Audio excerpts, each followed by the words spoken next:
날씨가 또 뭐 고르지도 않은데 날씨양은 고르면요, 또 목사는 성도들이 또 안 오면 어떡하나 이런 또 생각을 또 하게 됩니다. 우중임에도 불구하고 또 주 앞에 나와 예배드리시는 여러분들의 신명 가운데 주의 크신 은혜와 축복이 함께 하시기를 주의 이름으로 축원합니다. 세계 최고의 등반가라 하면은 이탈리아의 라인홀드 메스너를 꼽습니다. 그는 살아있는 산악계의 전설로 불리는 사람입니다. 세계 최초로 에베레스트 산을 무산소 등정한 사람, 히말라야 8,000m 이상 되는 세계에서 가장 높은 14개 봉우리를 모두 등정했던 사람입니다. 대단한 사람이죠. 그러던 그 사람이 한 번은 또 술에 좀 취해가지고 자기 집에 들어가려고 그러는데 집 열쇠를 못 찾아가지고 이게 뭐 어떡하나 이렇게 하다가 이 양반이 자기 집 뭐 담장 정도 내가 이게 어디에 올라가고 하는 데는 그냥 뭐 보통 솜씨가 아니니까 담장 넘어만 가면 안 되겠나 생각을 하고 자기 집 담장 넘다가 낙상해가지고 발목 골절상으로 병원 신세를 졌던 적이 있습니다. 세계 최고라도 늘 정상에만 있는 게 아닙니다. 정상에 오르면은 내려가야 할 때가 있고 인생의 바닥을 칠 때도 있습니다. 타임이 거기에 또 아멘 하니까 사실이니까요. 사실이. 우리나라가 지금 참 미국과 관세 문제가 타결되지 않아서 나라의 경제가 또 여러 가지 어려움을 겪고 있습니다. 직종에 따라서 다를 수도 있죠.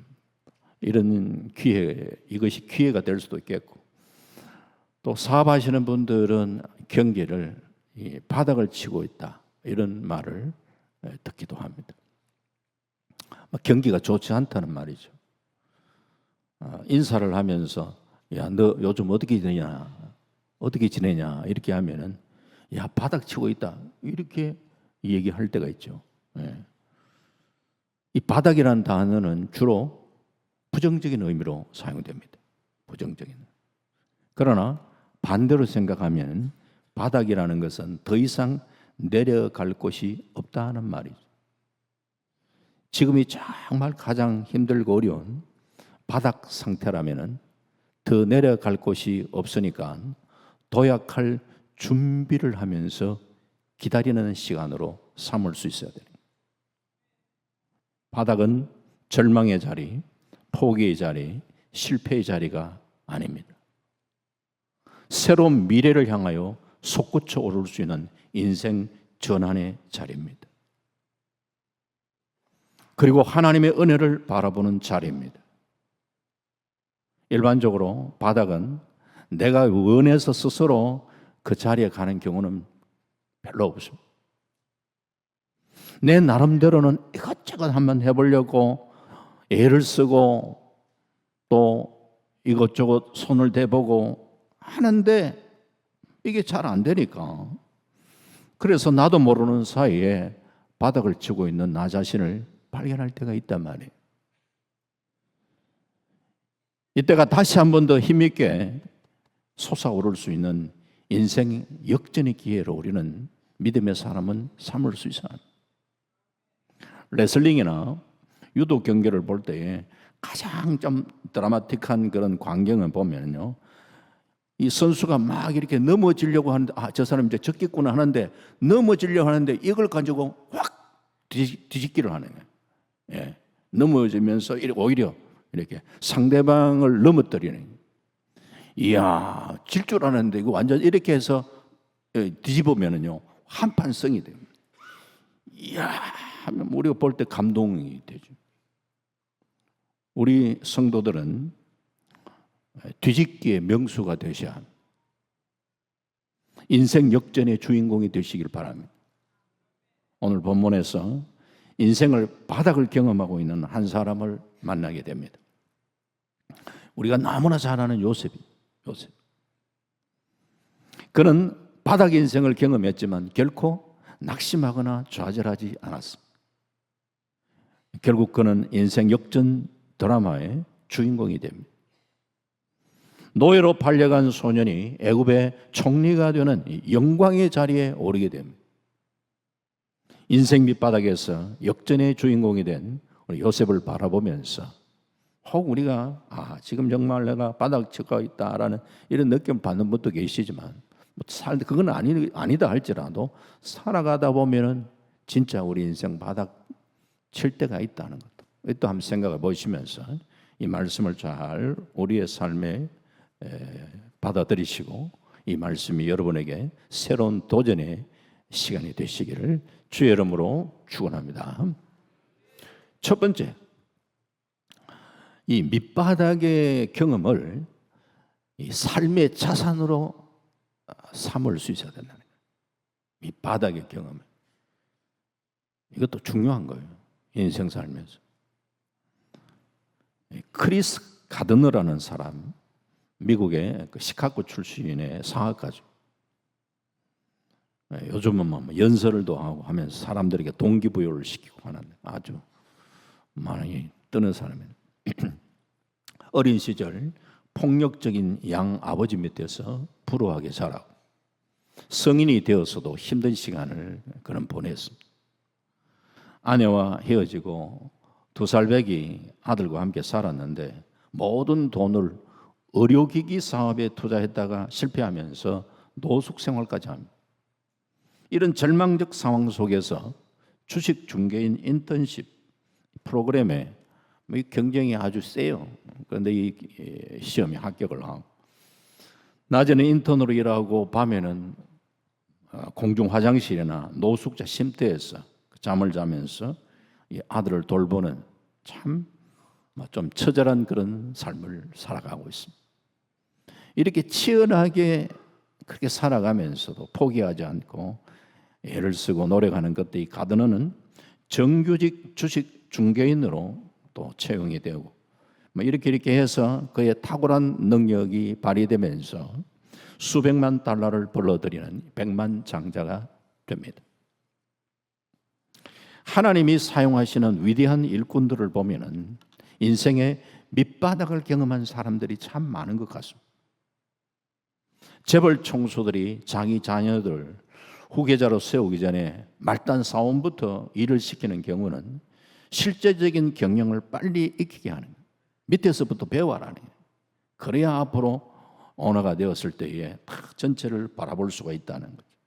인생의 바닥은 하나님 앞에서 인생을 공부하는 시간이에요. 이 시대 리더십의 그 대가라고 이야기하는 존 맥스웰. 이 세상에서 두려운 리더는 실패를 경험하지 못하고 성공한 자다. 실패를 별 못하고 성공만 했다 이러면 이게 자만심에 빠지기가 쉽고 다른 사람을 잘 이해하기 못할 때가 많습니다. 실패의 선잔을 마셔보지 못한 자는 진정한 성공자가 될 수 없다. 이런 말도 있다 이 말이죠. 하나님은 이 바닥을 통해서 우리를 물론 낮추실 때가 있어요. 하지만 그 낮아진 그 과거의 그 경험, 이것이 우리에게 자산이 된다니까요. 이런 경험이 없이 부자가 되었다. 그러면 가난한 사람의 아픔을 헤아리기가 어렵습니다. 건강한 사람은 아픈 자의 심정을 잘 이해하지 못합니다. 왜 아프노? 운동하면 되지. 잘 먹으면 되지. 약 안 먹나? 약 먹었는데 그렇지. 안 먹고 그런가? 아픈 사람을 이해를 못하는 거예요.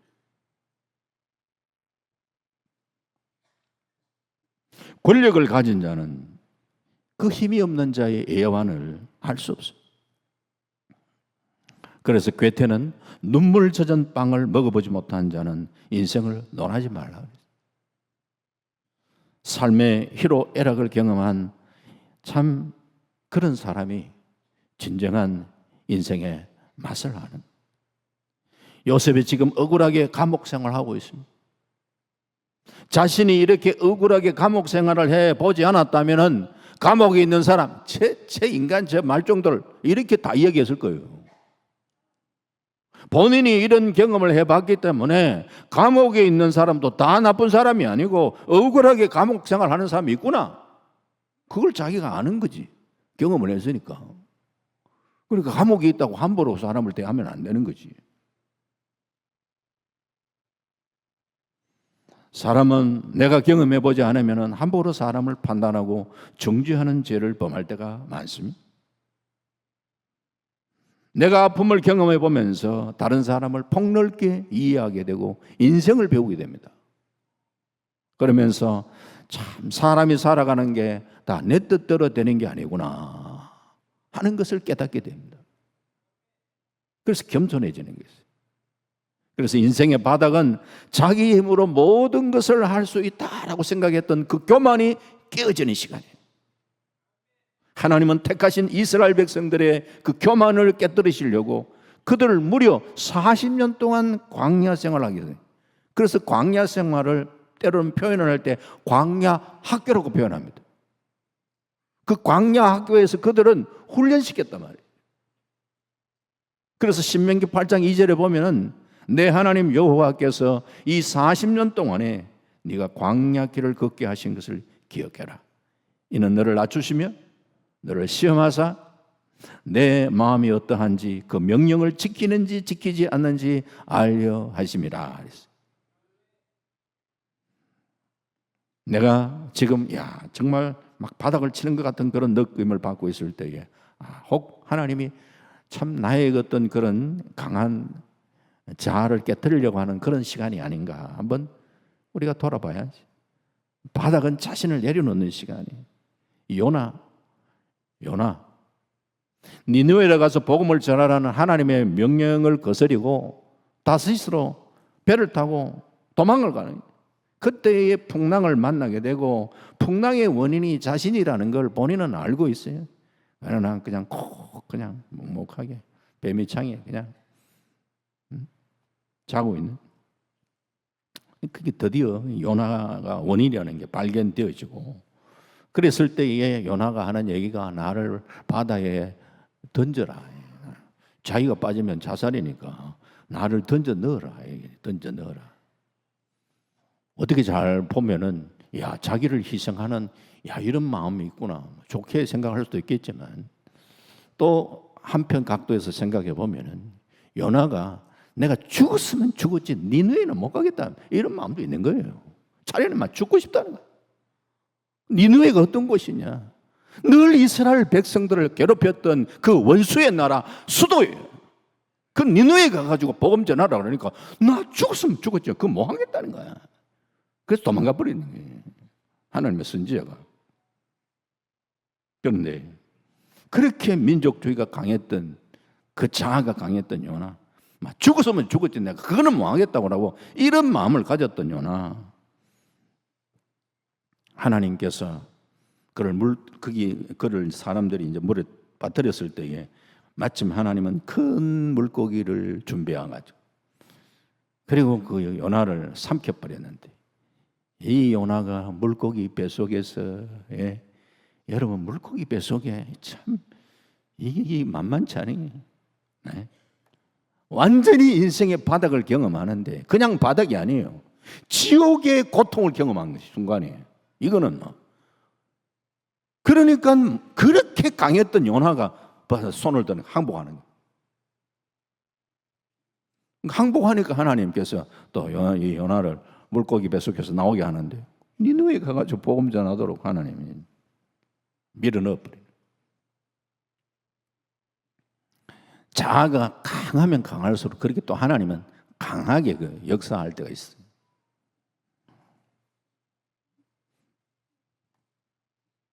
누가복음 17장에 보면요 10명의 나병 환자가 예수님께 나와 우리를 불쌍히 여겨 주옵소서, 우리를 불쌍히 여겨 주옵소서 그렇게 호소합니다. 잘 한번 생각해 보십시다. 거기에 나병 환자가 10명 가운데 사마리아 사람이 함께 있었어요. 이거 보통 사건이 아닙니다. 유대인들 평소에 사마리아 사람들 개 취급하고 사람 취급 안 하고 상종을 안 하는 사람이에요. 사마리아 땅은 아예 막 가기도 싫어가 돌아가야 되는, 그렇게 상종도 하지 않았던 사마리아 사람하고 같이 있는 거예요. 그게 어떻게 가능했나? 같이 나병 환자, 인생 가장 밑바닥까지 내려가 버리니까 내가 유대인이다 뭐 이런 걸 내놓을 만한 그게 없는 게 똑같은 나병 환자니까 같이 섞이는 거예요.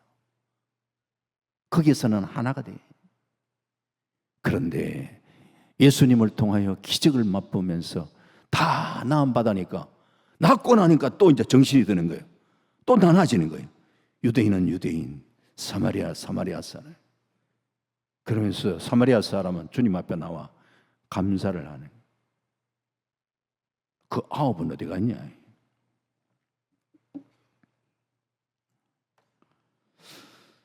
하나님이 나의 자존심을 내려놓도록 나에게 풍랑을 주셨다면 자존심 빨리 내려놔요. 우리가 풍랑을 만나면은 사도행전 가운데 보면은 큰 요라굴라라는 그런 풍랑을 만나고 할 때에 배 타고 가면서 짐 막 내려놓잖아요. 일단 불필요한 사람부터 살아야 되니까 불편한 것 막 내려놓잖아요. 풍랑을 통해서 우리가 배워야 되는 게 이런 나의 이기적인 생각, 교만, 탐욕, 이거 빨리 내려놔요. 내가 지금까지 붙들고 있던 세상줄 이거 붙들고 있으면 안 되네. 빨리 내려놔.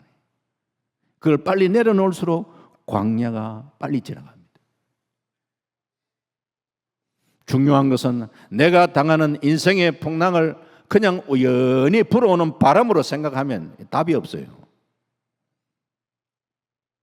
바닥은 바로 자신의 내면을 살펴보는 시간이에요. 바닥은 자신을 내려놓는 시간이고, 바닥은 인생이 무엇인가를 깨닫게 하는 시간이에요. 바닥에서 남을 원망하고 인생을 비판하며 살아가는 것이 아니라 하나님 안에서 자신을 새롭게 돌아보고 도약을 준비하는 시간으로 삼아야 그게 의미가 있는 것이죠. 그렇게 할 때에 인생 역전 주인공으로 우뚝 서게 될 줄을 믿습니다. 아멘. 두 번째로, 바닥에 있든지 어디에 있든지 이게 중요한 게 아니라 두 번째, 하나님이 함께 하시는 삶을 살아야 한다는 거야. 하나님이 함께 하시는 삶. 요셉은 야곱의 11번째 아들이에요. 까마득하죠. 11번째.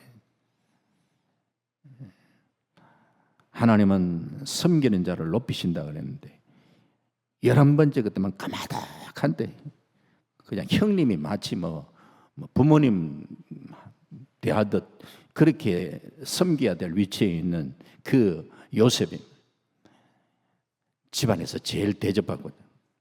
아버지가 그렇게 편애하니까. 야곱이 가장 사랑했던 라헬의 자녀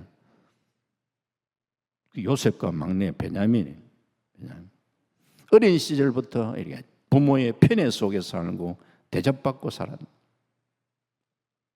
다른 형들이 입지 않은 채색 옷 입고 살았고, 그게 형들로부터 미움을 받게 되는 계기가 되고, 또 요셉은 또 거기에다 꿈을 꾸고, 꿈은 간직하면 좋았을 텐데 자꾸 이제 그걸 얘기를 하고, 형들이 자기 앞에 와가 절하더라 하면서 막 이야기하는 거예요. 그 좋아할 형들이 어디 있겠어요? 안 그래도 평소에도 미운데. 배다른 형들, 그냥 요셉이 미워 견딜 수 없는데 어느 날 요셉은 부모님의 심부름으로 양을 치는 그 형들을 찾아가는 거예요. 형들은 야, 이때가 동생을 죽일 기회가 왔구나 생각하고 그를 구덩이에 넣어버렸어. 그래도 마침 그 구덩이 안에 물이 없어서 그렇지. 그때도 하나님은 요셉과 함께 하셔서 그의 생명을 지켜주셨습니다. 하나님은 특별히 그 많은 그 형들 가운데에 유다의 마음을 감동시키셨어요.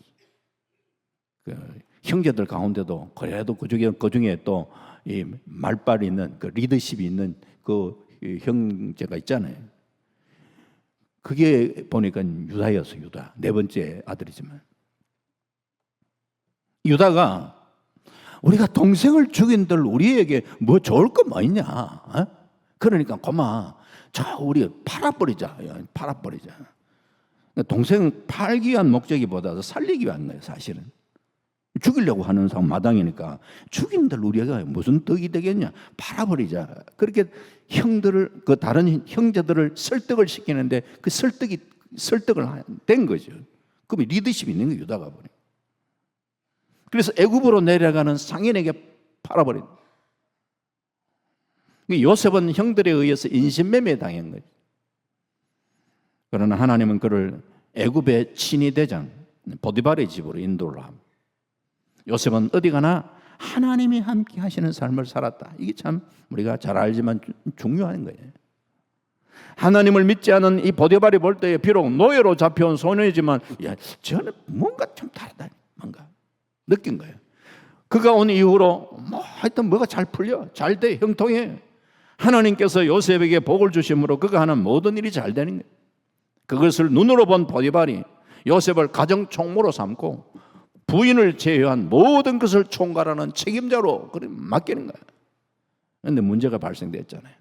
이 보디발의 아내 요셉을 보니까 너무 잘생겼거든요. 젊고 그의 용매가 빼어나고 아름다워. 보디발의 그 아내가 요셉을 집요하게 유혹을 합니다. 처음에는 막 눈짓을 주다 그것도 뭐 안 되고 더 강하게 급기야는 동치마다 참나. 요셉이 단호하게 거절합니다. 자기를 믿고 모든 것을 맡겨준 주인에 대한 그 신뢰를 깨뜨려서 안 된다. 그리고 또 하나, 하나님이 보고 계시는데 내가 어떻게 그런 죄를 범할 수가 있겠는가라는 이 신앙적 단호한 결단이 그를 지켜주고 있는 거예요. 그런데 보디발의 아내는 날마다 유혹합니다. 악의 유혹은 참 집요합니다. 사단이 뭐 험상궂은 모습으로 다가온다 하면 막 이렇게 경계를 해야 되겠지만 너무 달콤하게 찾아와서 우리를 유혹하는 거예요. 이 유혹의 자리에 이길 수 있는 방법은 유혹의 자리를 피하는 거예요.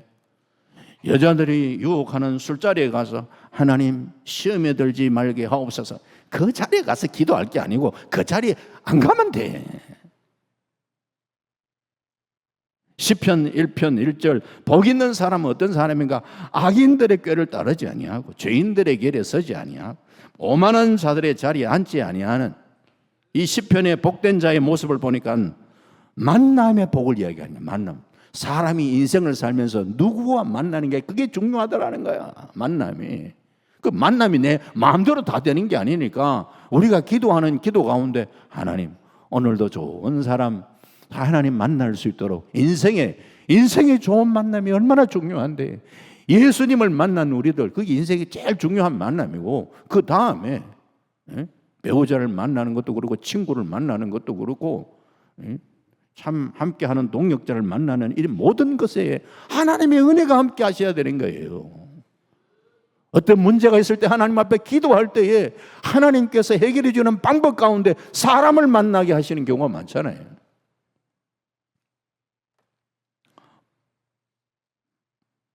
자꾸 유혹의 자리 주변에 뱅뱅 돌고 하다 보면 또 시험에 들여 불나방이 계속 그 불꽃 주위를 자꾸 맴돌다가 결국 불에 타 죽는 거예요. 어리석은 삶을 살면 안 돼. 요셉은 이런 유혹의 자리를 피하려고 하는데 이 보디발의 아내가 계획적으로 나를 잡아가 접근을 하는 거예요. 집안에 사람이 없는 날 딱 체케가 요셉을 붙잡고 같이 동침하자. 권력을 가지고 있는 주인 마나님의 청을 뿌리치는 일이 결코 쉬운 일이 아닙니다. 왜? 당시 노예가 무슨 인권이 있습니까? 자기 권리가 뭐 있습니까? 그 노예가 말이에요. 주인 하라는 대로 하고 시키는 대로 하면 그게 노예고, 그 잘하면은 순종하면은 거기에 따른 대가 또 있을 수 있고 하는. 말하는 짐승 취급받았던 그 시절에 하나님 앞에 내가 어떻게 이런 죄를 짓겠는가라는 이런 결단 속에 아무리 주인 마나님이 그 권세 하에 그 유혹을 한다 하더라도 요셉이 단호하게 거절하는 거야. 보디발의 아내가 요셉의 옷을 붙잡으니까 요셉이 도망치면서 옷이 벗겨졌다. 옷은 그 사람의 신분이야. 보디발의 아내가 요셉의 옷을 붙잡았다. 물론 그 상황 속에서는 막 그냥 붙잡으려고 했지만서도 또 이렇게 생각해 볼 수도 있는 거예요. 상대 이 옷이라는 게 그 사람의 신분을 이야기한다면 이 보디발의 아내가 요셉의 옷을 붙잡았다. 너는 내 손 아래 있다. 네가 뭐 어딜 간다고? 내 손 안에 있는 자야 라는 이런 어떤 모습으로도 느껴질 수 있는데 요셉은 그 자신의 신분의 옷을 벗어버리고 도망가는 거야. 자신의 욕정을 채우지 못하고 뜻을 이루지 못한 이 보디발의 아내 요셉을 향하여 분노의 마음을 가지게 되고 사람들에게 히브리 이 노예가 자기를 희롱하고 동침했다고 이제 죄를 덮어씌우는 거예요. 창세기 39장 14절에 그 여인의 집 사람들을 불러서 그들에게 이르되 보라 주인이 주인 이제 또 자기 주인이 자기 남편에게 학살을 돌리는 거예요. 히브리 사람을 우리에게 데려왔다가 우리라는 표현을 씁니다. 이 죄를 완전히 이 자기 남편 쪽으로 탁 이렇게 또 이렇게 약간 갔다가 그러면서 우리에게 우리 주인이 히브리 사람을 우리에게 데려다가 우리를 희롱하게 하는도다 하면서 이게 참 공분을 사게 만드는 사람들로 그랬다고? 히브리 노예가 그랬다고? 하면서 말이에요. 자기 개인의 문제를 확산시켜가지고 그 얘기를 듣는 사람들로 하여금 공분을 사도록 만드는 아주 참 나쁜 모습이죠. 그러면서 증거물로 요셉의 옷을 제시하는 요셉은 성폭행 미수범으로 그 죄를 덮어쓰고 감옥에 들어가는. 성경은 주인 보디발이 요셉이 이런 일을 했다는 말을 듣고 심히 노한지라. 심히 노해서 뭐 했냐? 옥에 가두었다 했는데 더 이상 요셉에게 형벌이 주어지지 않았다는 것도 이상한. 아니 자기 수하에 있는 종이 자기 부인을 건드렸다? 이거는 바로 사형감이죠. 저 녀석 내가 믿었는데 하면서 바로 그냥 사형 시켜버릴 건데 이상하게 그냥 옥에만 가둬놓고 그냥 놔뒀단 말이야. 저는 이 정도 끝내는 것은 보디발이 역시 자기 부인의 말을 다 믿지 못했던 것 같아요. 뭔가 수상하다 라는 느낌이 드네요. 이 보디발의 입장에서는 요셉은 지금까지 봤을 때에 하나님이 함께하는 사람이라는 걸 자기가 봤단 말이에요.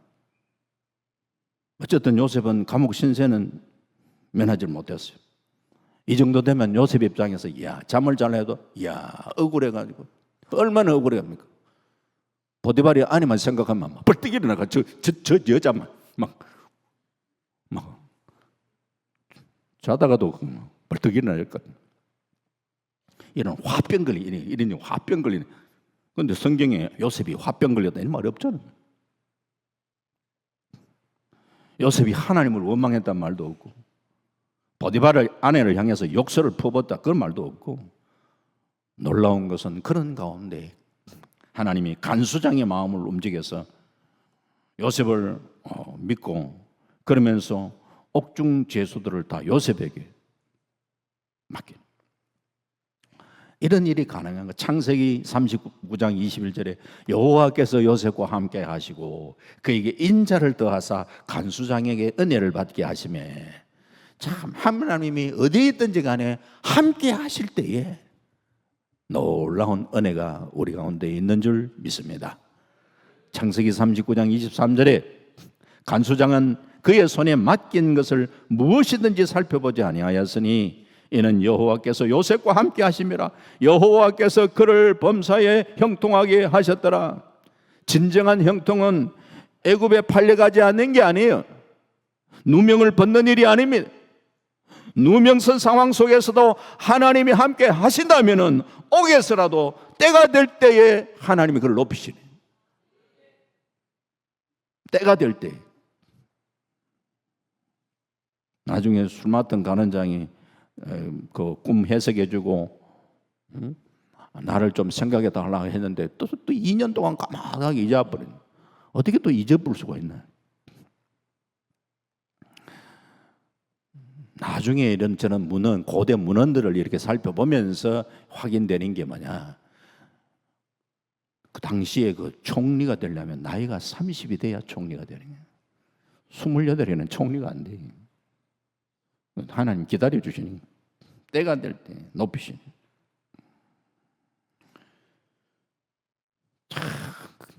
그가 총리가 되었을 때 제 생각 같아가지고, 야, 총리가 되어서 제일 먼저 하고 싶은 뭐 여러 가지 하고 싶은 일도 있겠지만서도 이런 생각도 해봤어요. 총리가 딱 되면 모든 대신들을 다 불러 모는 거야. 여기 뭐 다 모인 것처럼 다 불러 모으고, 그러면서 여봐라, 여기 보디발의 아내를 대령해라. 그러니까 보디발의 아내 대령하고, 요 가까이 와 이러면서 보디발의 아내한테 묻는 거예요. 내가 정녕 너를 유혹했던가 말해봐라.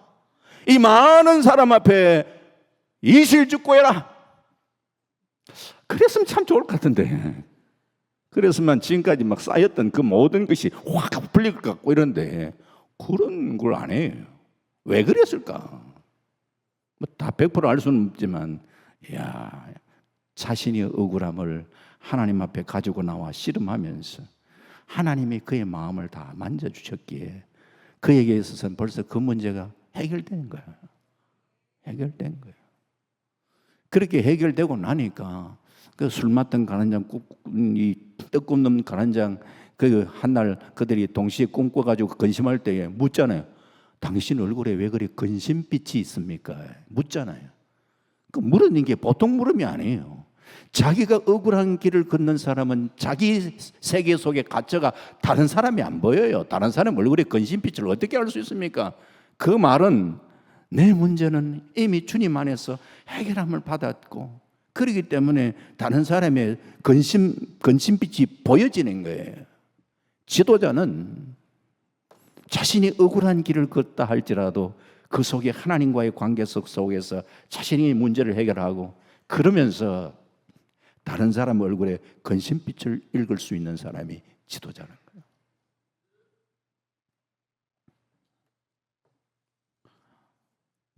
아버지의 품을 떠날 때부터 시작해서 요셉의 삶은 잡초 같은 인생을 살았어.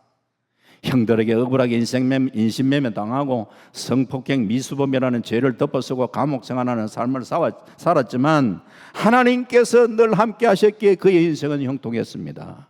여기에 우리가 배워야 할 것은 우리들이 어디에 있느냐, 환경이 중요한 게 아니라 어떻게 사느냐. 환경을 보면은 요셉은 하나님 해도 너무합니다, 어떻게 이럴 수가 있습니까? 이렇게 소리칠 수 있지만 요셉은 하나님이 자신과 함께 한다는 사실을 늘 그는 느끼고 있습니다. 그렇게 살아가고 있어요. 이 시대를 우리가 살아가면서 하나님, 우리의 삶도 하나님이 정말 나와 함께 하시는구나 하는 것을 우리의 삶의 현장 속에서 경험하며 살아가는 이것이 중요하다는 거예요. 앞으로 우리의 어떤 세상이 경제가 뿐만 아니라 이게 어떻게 돌아갈지, 하루부터 하루 어떤 뉴스들이 등장할지 예측할 수 없는 길에 우리의 모습, 우리의 자세는 주님과 늘 함께하는 삶이에요. 하나님은 신실하십니다. 하나님의 뜻과 계획을 다 이렇게 하나님의 뜻대로 이루어가고 계시는데, 감옥이, 요셉이 비록 감옥에 있었지만 그냥 일반 감옥이 아니고 특별 감옥이었고, 그냥 폭력배들 가두는 이런 그런 감옥이라보다도 오히려 왕과 관련된 일로 잘못된 그런 저질렀던 사람들, 이런 사람들이 갇혀있다 보니까 창세기 39장 20절에 이에 요셉의 주인이 그를 잡아 옥에 가두니 그 옥은 왕의 죄수를 가두는 곳이었더라. 왕의 죄수들, 요셉이 옥에 갇혔는 그 옥에 갇혔다니. 당시 애굽의 최고의 어쩌면 엘리트들이 모여있는 감옥이다 보니까 요셉은 그 감옥에서 고위층을 만나면서 장차 애굽의 총리로서의 자질을 자기도 모르게 키워나가는 거죠. 비록 감옥이지만 점점 우리의 눈을 볼 때, 아하, 애굽 왕궁과 지금 점점 가까워지고 있구나, 이게 보여져야 되는 거예요. 우리는 종종 바닥에 떨어질 때 자신도 모르게 한숨 나오고 원망 불평이 나옵니다. 그러나 하나님은 아무런 이유 없이 택하신 백성들 그냥 고생시키는 그런 법이 없어요. 분명 하나님의 계획과 뜻이 계신 거지. 요셉의 밑바닥 삶은 하나님의 꿈을 이루는 축복의 장소였습니다. 때로는 우리에게 주어지는 밑바닥이 이해되지 않을 때에 그 속에서도 하나님이 함께 하시는 삶을 우리는 살아갈 때에 하나님의 놀라운 그런 계획들이 이루어져 가는 것이죠. 지금 내 인생이 왜 이렇게 됐나? 내 인생이 왜 좀 바닥처럼 느껴질 수도 있고 앞으로도 또 그런 경험을 할 때도 있을 수도 있는데 내 생각, 내 계획대로 진행되지 않는다 할지라도 원망, 불평할 것 아니라 바로 그 자리에서 하나님을 붙들면 그 자리가 인생 역전의 자리로 우리가 만들 수 있어야 되겠다. 그래서 내가 어디에 있는가가 중요한 것이 아니라 내가 어떤 태도를 가지고 문제를 대하느냐, 이게 중요한 거예요. 문제를 대하는 우리의 태도, 이게 중요한 거예요. 어디든지 하나님과 함께하는 삶을 살아가시기를 주의 이름으로 축원합니다. 마지막 세 번째, 자기 자리에서 최선을 다하며 살아요. 자기 자리에서. 사람이 물에 빠졌다고 생각해 봅시다. 물에 빠지면 가만히 있으면 바닥에 내려갑니다. 발이 바닥에 이렇게 닿입니다. 그러면은 물에 빠져가 가만히 쑥 내려가는데 바닥에 이 발바닥이 대었다라면은 가만히 있는 사람이 있습니까? 그때는 이게 다 바닥이구나 하면서 힘차게 바닥을 팍 쳐야지 올라가지. 바닥도 안 치고 주여 도와주옵소서. 어리석죠.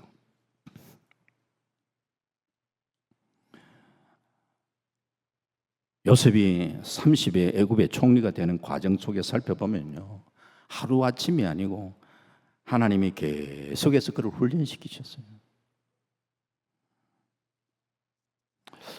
요셉이 형들한테 좀 미움을 많이 받았는데 제 생각에는 이 아버지가 형들 좀 살펴보고 오라 이렇게 하면은 심부름을 하고 그리고 난 다음에 아버지한테 좀 충성스럽게 형들의 어떤 모습들을 다 평소에 이야기를 많이 꼬자질 하는 거지. 그게 형들한테는 미웠죠. 형들 다 일러 바쳤다 이야기하는데 실제로 일러 바친 부분이 맞지만 더 정확하게 이야기하면 그게 팩트거든. 이 형들이 모습이 그대로 이야기한 거지. 없는 걸 만들어 놓으니까 이야기한 것도 아니고. 그러니까 이 요셉은 아버지 앞에도 나름대로는 성실했고 충성했다 이 말이에요. 창세기 39장 4절에 보면 요셉이 그의 주인에게 은혜를 입어 섬김에 그가 요셉을 가정 총무로 삼고 자기의 소유를 다 그 손에 위탁했다. 주인이 자기 소유를 요셉에게 맡길 정도로 보니까 요셉이 신실했대. 나름대로 신실했다는, 가만히 있는데 그냥 신실함이 보이는 게 아니라 살아가는 그 삶의 모습이 보니까 성실하고 최선을 다하는 모습을 본 거죠. 하나님은 우리가 경험하고 있는 인생 밑바닥에서 하나님이 함께 하심을 믿고 우리가 해야 할 인생 밑바닥에서 힘차게 바닥을 팍 구르는 그것을 하나님께서 우리에게 요구하고 계시는데, 믿음의 사람들에게 있어서 인생 바닥에서 발을 팍 구르는 그 모습, 행동은 어떻게 적용할 수가 있는가? 그것은 하나님 앞에 매달려 기도하는 거예요. 우리 믿음의 사람들은 우리 인생 밑바닥에서 팍 발을 구를 수 있는, 그러면서 치고 올라갈 수 있는 그 태도가 하나님 앞에 매달리는 거예요. 에레미야 33장 3절, 너는 내게 부르짖으라. 내가 내게 응답하겠고 네가 알지 못하는 크고 엄밀한 일을 내게 보이리라. 자기 개발 분야의 세계적인 리더로 인정받았던 토니 로빈슨이 쓴 네 안에 잠든 거인을 깨워라 책이 있어요. 우리 안에 영적 거인이 잠들고 있는데 그 거인을 깨우면 우리가 위대한 영적 거인이 된다 이 말인데, 이걸 우리가 기독교 관점에서 생각을 해보면 우리 안에 있는 영적 거인이 뭐냐? 이거는 우리 안에 있는 잠재력, 하나님이 우리에게 주셨다는 가능성, 이걸 우리가 개발해야 될 것 아니냐. 그러려면은 우리 생각이 인생을 우리가 결정한다고 하는데 부정적인 생각 내려놓고 긍정의 생각, 믿음의 생각을 우리는 할 줄 알아야 되고, 특별히 하나님이 주는 잠재력과 가능성을 믿음으로 깨워서 책임성 있는 선택과 꾸준한 삶의 실천으로 변화의 삶을 우리는 살아갈 수 있어야 되는데, 중요한 것은 우리 안에 있는 영적 이 거인, 즉 내 안에 있는 잠재력을 깨울 수 있는 이 능력이 우리 안에 있는 것이 아니라 하나님 안에 있고 성령 안에 있다는 거예요. 그렇다면 우리가 하나님의 성령을 의존하면서 내 안에 있는 잠재력을 개발해 나가는 이런 노력과 애씀, 이런 것이 우리로 하여금 다시 한 번 더 우리를 새롭게 하는 거예요. 우리는 별 볼 일 없는 존재가 아니라는 거예요. 내가 당한 환경 가운데서 나 자신을 비하하며 그렇게 살아갈 것이 아니라는 거예요. 바닥에서 붙잡아야 될 것은 주님입니다. 말씀했습니다. 지금 우리에게 필요한 것은 혹 바닥이 있다면 다시 일어나는 힘이 아니겠습니까? 그 힘은 나로부터 오는 것이 아니라 하나님이 나와 함께 하심을 믿고 그 주님을 바라보며 주님께 기도할 때에 주님으로부터 주어지는 줄 믿습니다. 지난 시간에 말씀드렸습니다. 다윗이 건강을 잃었을 때 시편 39편 7절에 주여 이제 내가 무엇을 바라리요 나의 소망은 주께 있나이다. 그렇게 고백하며 나갔잖아요. 힘들고 어려워도 주님만 바라보고 주님 의지하며 나가십시다. 바닥을 힘차게 치고 하늘을 향하여 새롭게 날아갈 수 있기를 바랍니다. 바닥에서 베푸시는 하나님의 은혜를 경험하며 인생 역전의 주인공으로 살아가는 은혜가 우리 모두에게 있기를 주의 이름으로 축원합니다. 아멘. 하나님 감사합니다. 참 힘들고 또 억울한 일을 걸어왔던 요셉, 하지만 인생 역전의 주인공으로 우뚝 하나님 앞에 쓰임받는 모습 바라보면서 혹 우리도 살아가다 보면은 인생의 바닥을 경험할 때가 있는데 그때 낙담하고 좌절할 것이 아니라 우리와 함께 하시는 그 주님 바라보고 그 주님 의지하고 엎드려 간구하고 매달려 기도하면서 다시 한 번 더 일어설 수 있는 우리 모두가 되게 역사하여 주옵소서. 예수님 이름으로 기도하옵나이다. 아멘.